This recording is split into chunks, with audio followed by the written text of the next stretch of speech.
तो भैया 500-600 बीसी में जब ये जो किसान हैं इनमें विरोध की भावना उत्पन्न हुई क्योंकि उनके साथ कुछ गड़बड़ हो रहा था।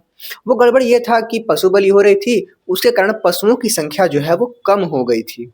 और भी बहुत सारे कारण थे कि जो क्षुद्र लोग थे, उन शूद्रों के साथ समानता का व्यवहार न किया जा रहा था।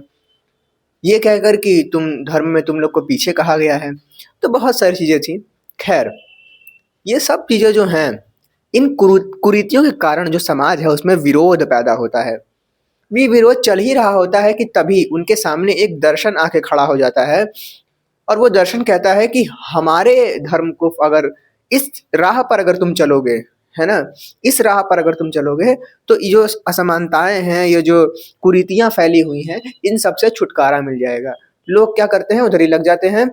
उस दर्शन का नाम होता है बौद्ध और जैन दर्शन। इस वीडियो में हम लोग जैन दर्शन को देखने वाले हैं। पिछली वीडियो में हम लोगों ने बौद्ध दर्शन को देख लिया है। जैन दर्शन की बात करें तो ये बौद्ध दर्शन से बहुत पुराना धर्म है ना? धर्म मैं बोलूँगा अभी, बौद्ध धर्म से बहुत पुराना है, क्योंकि बौद्ध धर्म की बात करें तो वो महात्मा बुद्ध से आया है और महात्मा बुद्ध का जन्म ही हम लोग देखते हैं, उनकी तो मृत्यु ही हम लोग देखते हैं कि 400 लगभग 80 के आसपास में हो गई, 80-83 के आसपास में उनकी मृत्यु हो गई थी।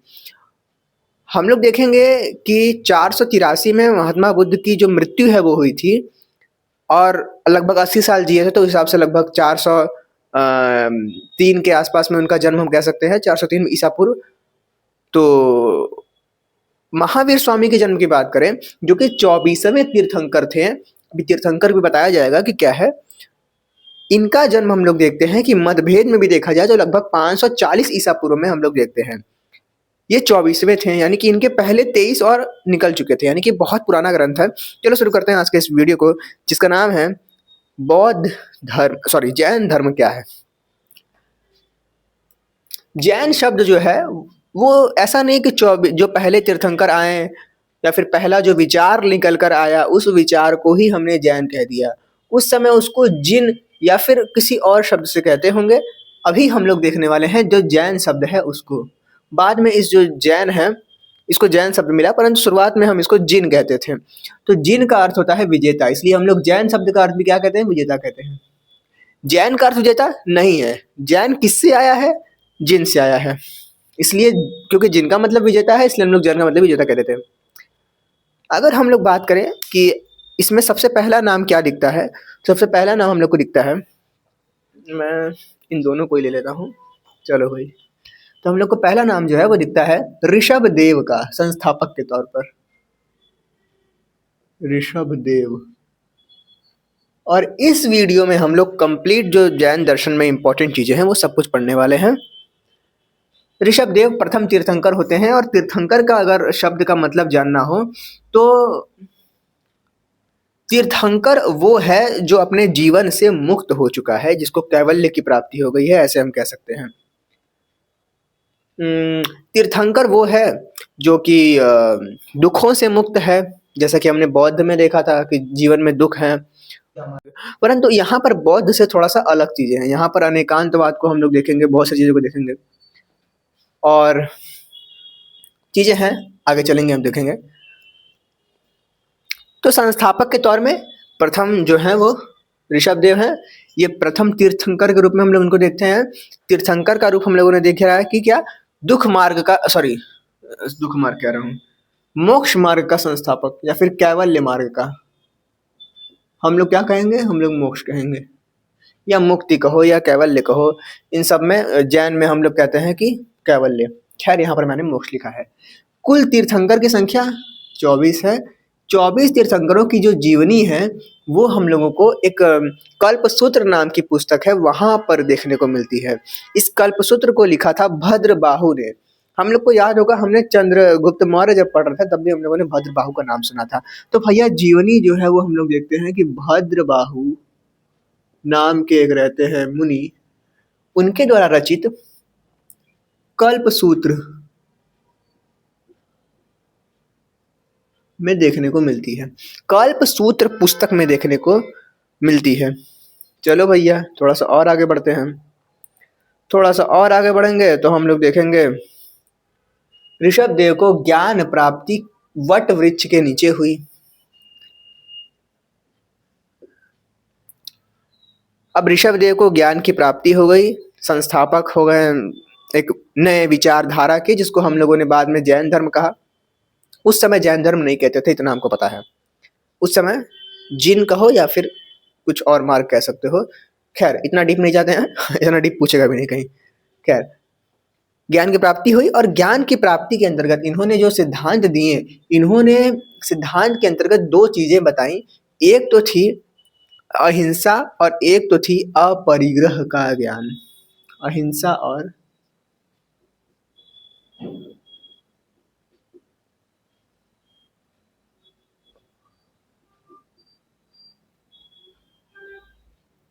अपरिग्रह, इसका ज्ञान इन्होंने दिया। ऋषभ देव के दो पुत्र होते हैं, सॉरी एक पुत्र होता है जिसका नाम होता है बाहुबली।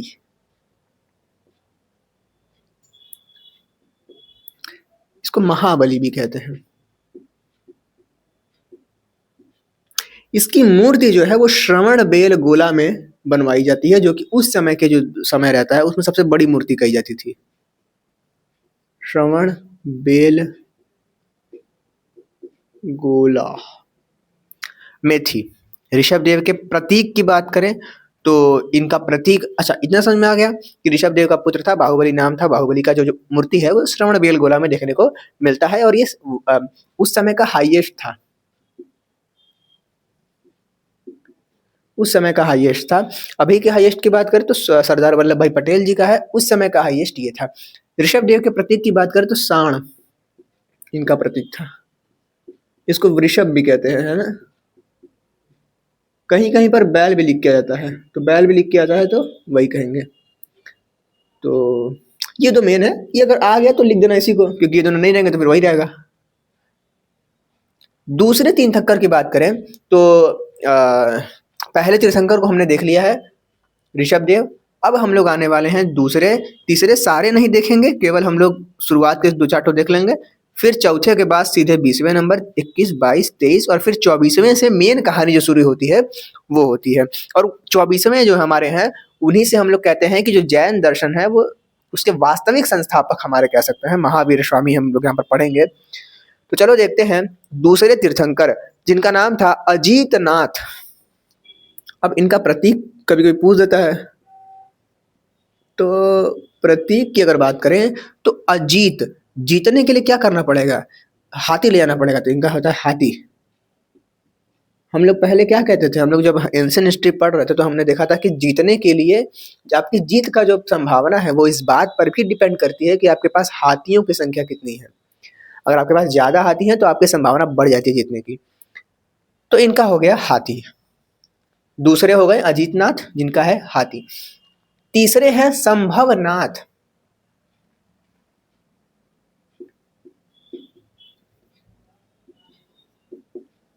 तीसरे हैं संभवनाथ। अब आपको युद्ध में संभव ही जीतना है, ऐसा मान लो, ट्रिक है भैया, ट्रिक तो बनाना ही पड़ेगा ना।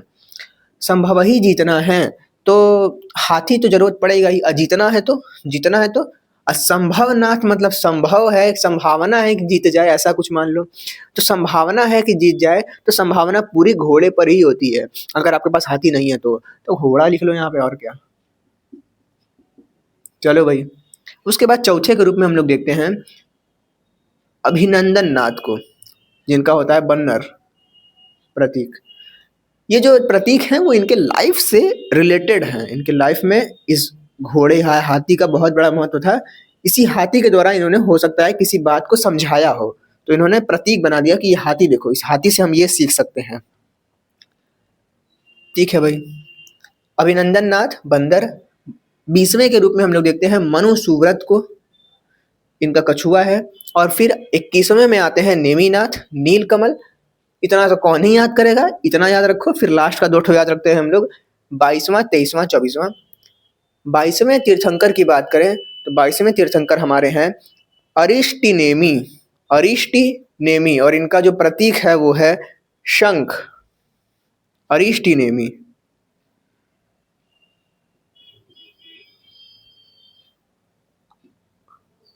प्रतीक इनका है शंख। 23वें जो तीर्थंकर हैं वो बड़े फेमस हैं, और इनका कुछ युद्ध वगैरह में, सॉरी, यज्ञ वगैरह में सांप वगैरह ऐसा कुछ था कहानी, तो इनका प्रतीक सांप सर्प रहता है, और कुछ कहानी थी ऐसे ही, अभी मुझे याद नहीं आ रही है। खैर, 23वें तीर्थंकर की बात करें, पार्श्वनाथ है, और इनका जो प्रतीक है वो सर्प है।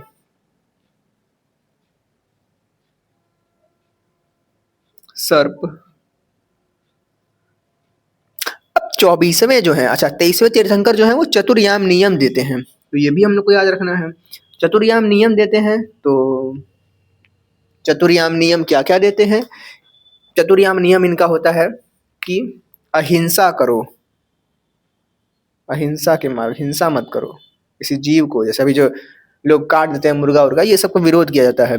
छोटे से छोटे जीव को भी हिंसा से पीड़ित नहीं करना है, अहिंसा करो। इसके बाद ये कहते हैं अपरिग्रह करो। अच्छा, ऊपर मैंने अहिंसा का मतलब समझ में आता है, अपरिग्रह मतलब मैं नहीं बताया, यहाँ बताता हूँ। अपरिग्रह मतलब कि अधिक संचय नहीं, परिग्रह मतलब कि संचय करना, अपरिग्रह मतलब कि संचय न करना। तो अभी यहाँ पर हम लोग कह सकते हैं कि अधिक संचय न करना, क्योंकि अपरिग्रह का मतलब चीजें निकल जाए कि संचय मत करो, है ना। तो इसको इस तरह समझ सकते हैं कि संचय मत करो, धन का संचय मत करो, या फिर धन का संचय कर भी रहे हो तो अगर बहुत ज्यादा कमाने का इच्छा है तो तुम जैन धर्म के नहीं हो।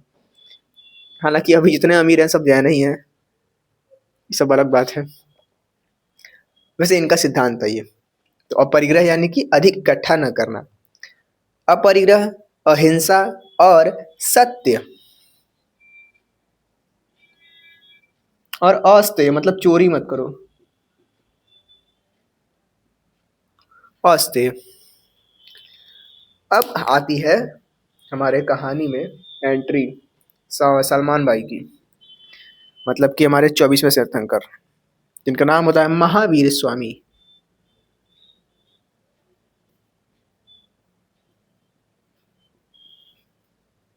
महावीर स्वामी, इनका प्रतीक होता है सिंह, शेर। जन्म की बात करें तो विभेद है, मतभेद है, मैंने पहले लिख दिया वहां पे, बट फिर भी हम लोग को इतना तो पता रहना चाहिए ना कि क्या है। तो 599 एक याद रखना है, 540 याद रखना है। बीसी, बीसी, बीसी मतलब ईसा पूर्व। तो 599 और 72 वर्ष जीते हैं, तो उस हिसाब से देखा जाए तो लगभग ये हम लोग को पीछे जाना पड़ेगा। तो पीछे जाएंगे तो लगभग 72 वर्ष पीछे जाएंगे तो लगभग कितना आ जाएगा, 527 आ जाएगा यहाँ पर बीसी।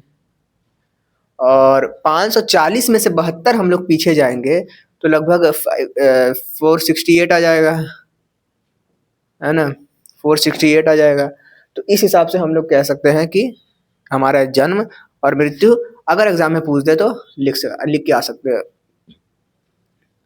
छोटे मोटे एग्जाम्स में।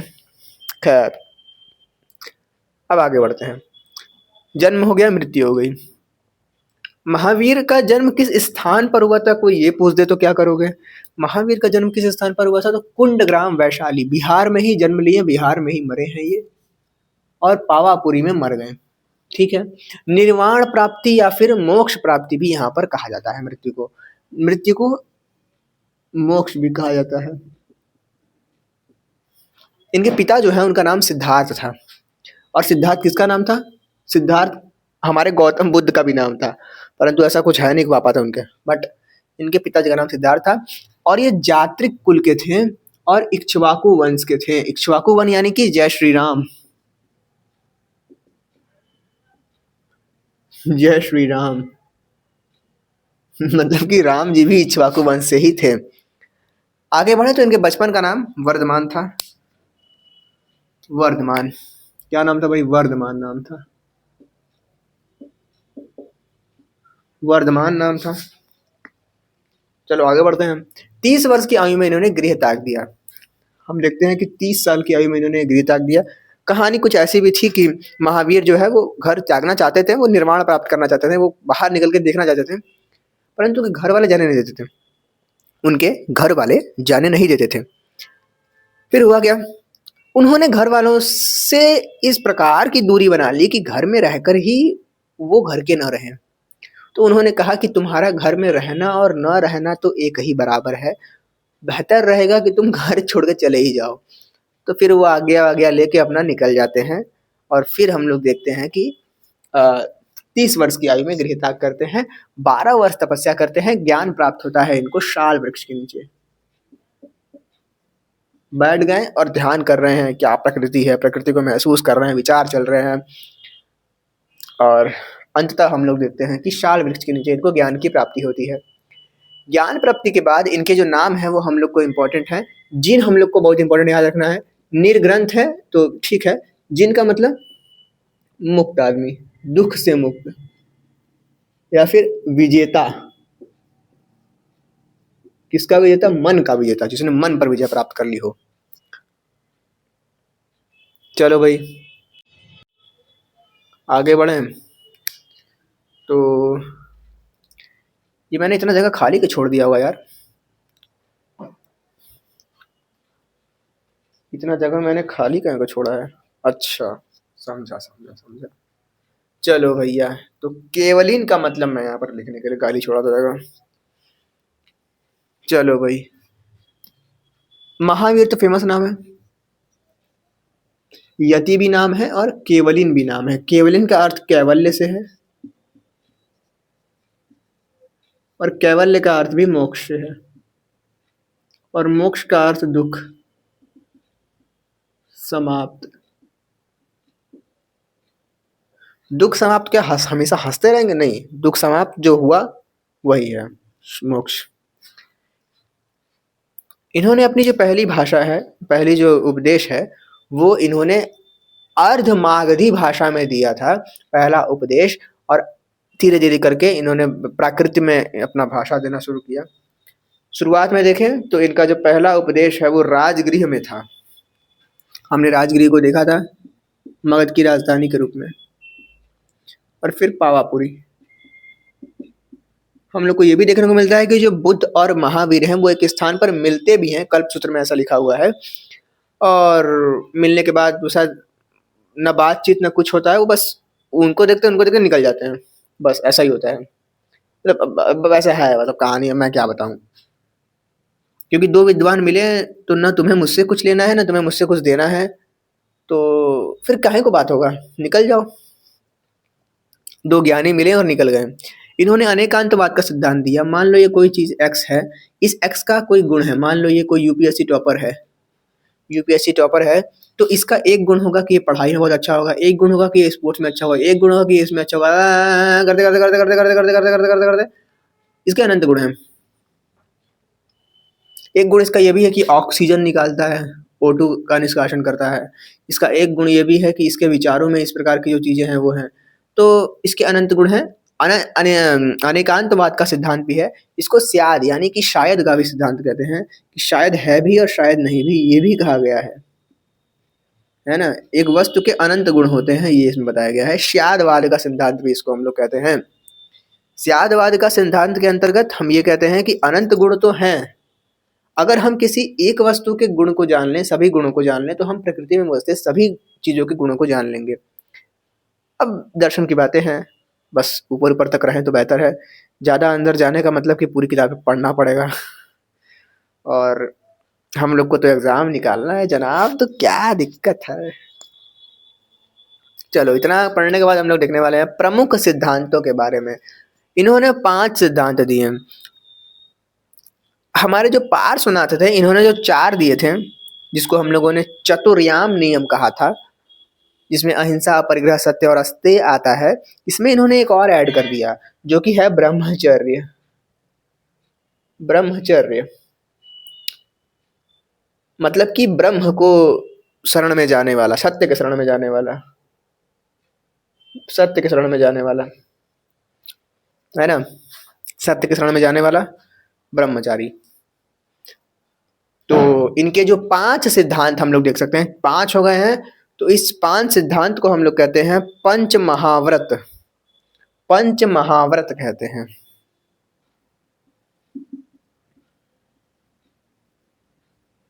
पंच महावर सत्य अहिंसा अस्तेय अप्रग्रह ब्रह्मचर्य। अपरिग्रह मतलब कि किसी मतलब अधिक संचय न करना या फिर संचय न करना।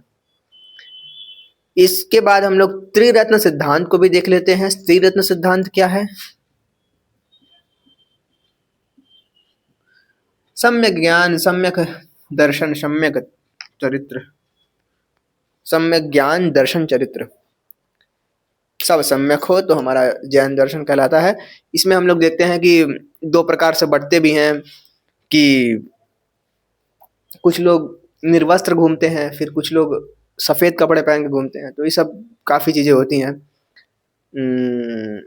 ज्यादा तो क्यों ही जाए, बट जो इम्पोर्टेंट चीजें थी हम लोगों ने देख ली हैं। मिलते हैं नेक्स्ट वीडियो में दोस्तों।